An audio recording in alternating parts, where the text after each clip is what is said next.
YouTube ভিডিওর জন্য আপনি কিভাবে প্রফেশনালদের মতো ইন্ট্রো বানাবেন, এর জন্য কোন অ্যাপস সবচেয়ে ভালো এবং সেটি কোথায় পাবেন,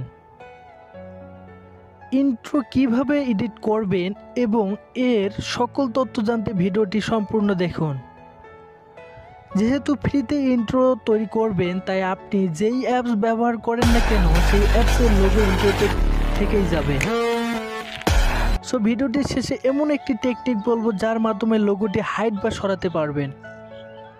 ভিডিওটি শুরু করার আগে প্রতিবারের মতো এবারও ছোট্ট একটি রিকোয়েস্ট, আপনি যদি আমাদের চ্যানেলে নতুন দর্শক হয়ে থাকেন তবে এখনই চ্যানেলটি সাবস্ক্রাইব করুন এবং পাশের বেল আইকনটি বাজিয়ে দিন। তো অনেক বকবক হয়ে গেছে, এখন শুরু করা যাক।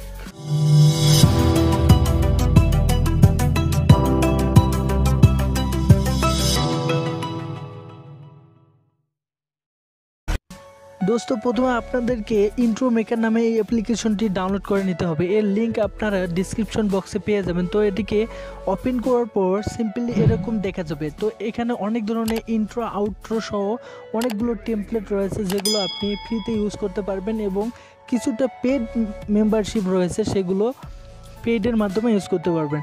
তো এর মধ্যে অনেকগুলো ফ্রিতেই টেমপ্লেট পেয়ে যাবেন, তার মধ্যে আমি একটা নিয়ে দেখাচ্ছি। তো এখানে দেখতে পাচ্ছেন যে অনেকগুলো টেমপ্লেট রয়েছে, তো আপনারা এগুলো যে কোনো একটিকে কিন্তু ইউজ করতে পারবেন। তো আমি যে কোনো একটিকে ইউজ করে দেখাচ্ছি আপনাদেরকে। তার একটু স্ক্রল করলে দেখা যাবে, দেখেন আমি এটাকে কিন্তু এখন এখানে ক্লিক করবেন। তো ক্লিক করার পর এটা আমাদের ফাইলে কিন্তু ডাউনলোড হয়ে যাবে। তো এরপর সিম্পলি অটোমেটিকলি আমাদের এখানে নিয়ে আসবে। তো এখন দেখেন সিস্টেম হ্যাকিং, এরপর লেখা রয়েছে ইওর টাইটেল। তো ইওর টাইটেলের জায়গায় কিন্তু আপনি আপনার চ্যানেলের নাম বা লোগো যাই আছে সেখানে কিন্তু সেটা বসাতে পারবেন। তো আমি সিম্পলি আমার চ্যানেলের নামটা এখানে লিখে দিচ্ছি।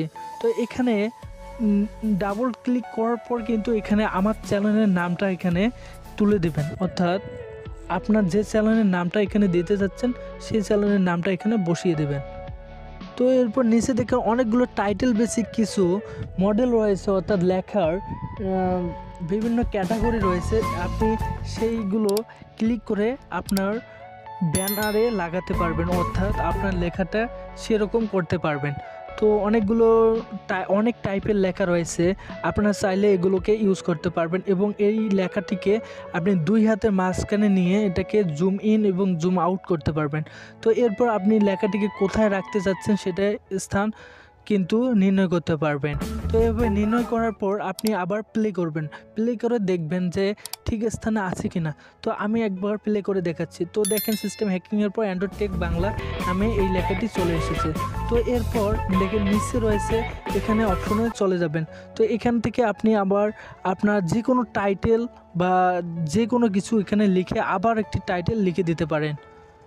এগুলো হয়ে গেলে দেন আপনি দ্বিতীয় অপশনে ক্লিক করবেন। দ্বিতীয় অপশনে ক্লিক করার পর এখানে অনেকগুলো ইমেজ রয়েছে, সেই ইমেজগুলো কিন্তু আপনার টেমপ্লেটে ইউজ করতে পারবেন। তো এখানে আপনার পছন্দ অনুযায়ী অনেক ইমোজি পেয়ে যাবেন। তো এখানে প্রথম অপশনে দ্বিতীয় অপশনে এখানে অনেকগুলো পেয়ে যাবেন। তো তার মধ্যে আমি একটা ইমোজি আমার ভিডিওতে অর্থাৎ টেমপ্লেটে লাগিয়ে দেখাচ্ছি। তো দেখেন আমি এই সাবস্ক্রাইব বাটনটি নিলাম। তো নেওয়ার পর এটাকে আমি একটু জুম করে নেব, অর্থাৎ বড় করে নেব। তো এরপর আমি এটাকে নিচে রেখে দিলাম। তো এরপর আবার আপনাদেরকে প্লে করে দেখাচ্ছি এটা এই পপ আপটা কীভাবে ভেসে উঠবে। তো দেখতেই পাচ্ছেন যে এইভাবে আপনার এই পপ আপটা ভেসে উঠবে। তো এরপর চতুর্থ নাম্বারে যাওয়ার পর দেখেন এখানে অনেকগুলো সাউন্ড পেয়ে যাবেন, অর্থাৎ মিউজিকে যাওয়ার পর এখানে আপনার পছন্দ অনুযায়ী অনেকগুলো সাউন্ড পেয়ে যাবেন যেগুলো আপনার ওই ভিডিওতে কিন্তু লাগাতে পারবেন। আপনাদেরকে আমি যা দেখাচ্ছি সবগুলোই কিন্তু ফ্রিতেই পেয়ে যাচ্ছেন, এটাতে কোনো কপিরাইট স্ট্রাইক বা কোনো কিছু আসবে না। সো আপনারা এই সব কিছু কিন্তু আপনার মূল ভিডিওতে ইউজ করতে পারবেন। তো এখানে অনেকগুলো মিউজিক রয়েছে, প্রায় 5000-এরও উপরে। তো এই 5000-এরও উপরে মিউজিক আপনি যদি ব্যবহার করেন তো আপনার ইউটিউব থেকে কোনো কপিরাইট স্ট্রাইক দিবে না। সো আপনারা নির্দ্বিধায় এইটাকে কিন্তু ইউজ করতে পারবেন। তো দোস্ত, আপনার টেমপ্লেটটি রেডি হয়ে গেলে উপরের টিক চিহ্নতে ক্লিক করে ভিডিওটি আপনার গ্যালারিতে কিন্তু সেভ করে নিতে পারবেন। তো তার আগে আমি বলে দিচ্ছি যে আপনি এই যে লোগোটি রয়েছে এখানে, তো এটাকে কীভাবে সারাবেন বা হাইড করবেন। তো এর জন্য আপনারা আমার ইন্ট্রোটা দেখে নেবেন, সেইখানে আমার চ্যানেলের লোগো দেয়া রয়েছে। তো আপনারাও ঠিক সেইভাবে করতে পারেন, অর্থাৎ এটি কাইনমাস্টার এডিটের মাধ্যমে করতে পারেন। তো যদি কাইনমাস্টার এডিট কীভাবে করবেন তা না জানেন, তাহলে ভিডিওর ডিসক্রিপশনে একটি লিঙ্ক দেওয়া থাকবে, তা থেকে জেনে নিতে পারেন।